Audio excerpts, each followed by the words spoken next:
இந்த ஃபோட்டோவில் இருக்க பாப்பாவை Taiwan people the little girl in red அப்படின்ட்டு கூப்பிடுவாங்க. மார்ச் 1998 அப்போ ஒரு ஃபேமிலி தைஜங் சிட்டாவ் ஃபாரஸ்ட்ல ட்ரெக்கிங் போயிருக்காங்க. அவங்க போற வழியில் என்னென்ன ஆகுது அப்படின்னு சொல்லிட்டு ஒரு வீடியோ கேமரா வச்சு ரெக்கார்டும் பண்ணியிருக்காங்க. பட் ட்ரெக்கிங் முடிஞ்சு திரும்பி வந்த கொஞ்ச நாள்லயே ஃபேமிலி மெம்பர் ஒருத்தர் மிஸ்டீரியஸா இறந்து போறாரு. அடுத்த 2-3 நாள்ல இன்னொருத்தர் இறந்து போறாரு. மீதி பேருக்குலாம் டவுட் வந்து என்னடா இந்த ட்ரெக்கிங் போயிட்டு வந்ததுக்கு அப்புறம் நம்ம வாழ்க்கையில் இப்படி ஆயிட்டு இருக்குது அப்படின்னு சொல்லிட்டு அந்த வீடியோவை எடுத்து பாக்குறாங்க. அந்த ஃபுட்டேஜை பார்த்தா அவங்களுக்கு ஷாக்கு. ஏன்னா இறந்து போனவரோட பல்லு அந்த வீடியோல பார்க்கும்போது ஒரு மாதிரி வித்தியாசமா இருந்திருக்கு. அண்ட் ஆல்சோ அவங்க பேக்ரவுண்ட்ல ஒரு பொண்ணு இருந்திருக்கு. அந்த பொண்ணு குட்டியா ரெட் கலர் ட்ரெஸ் போட்டு இருந்திருக்கு. அவ ஸ்கின் ஒரு மாதிரி இருந்திருக்கு. அண்ட் அவ கண்ணே ஒரு மாதிரி பிளாக்கா இருந்திருக்கு. அண்ட் அந்த ட்ரெக்கிங் போன யாருமே அன்னைக்கு அந்த பொண்ணை பார்க்கவே இல்லையாமா. ஆனா வீடியோல மட்டும் கேப்சர் ஆயிருக்கு.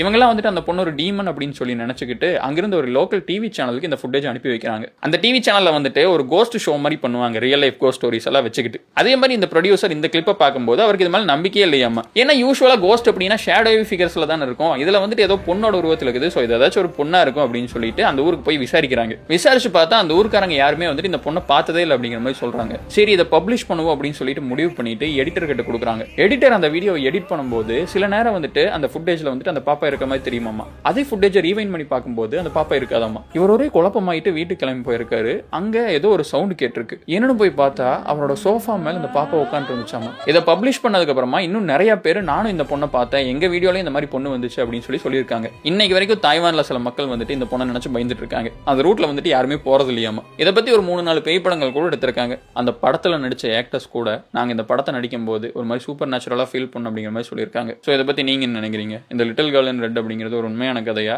இல்ல டிஆர்பிக்காகவும் கோஸ்ட் டூரிசம்காகவும் இவங்க கிளப்பி விட்ட ஒரு கதையா?